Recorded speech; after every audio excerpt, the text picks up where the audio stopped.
Sert orası. İçin horladığını da yeni duyuyor.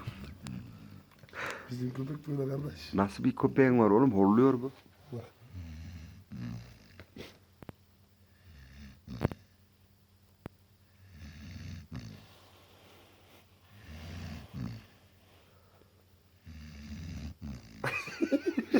Şerefsizim çok pis horluyor lan bu.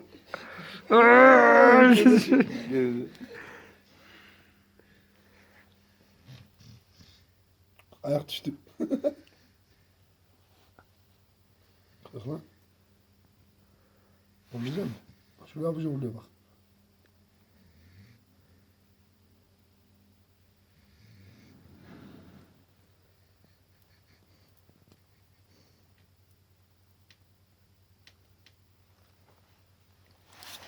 Sikeceğim. Koy bunun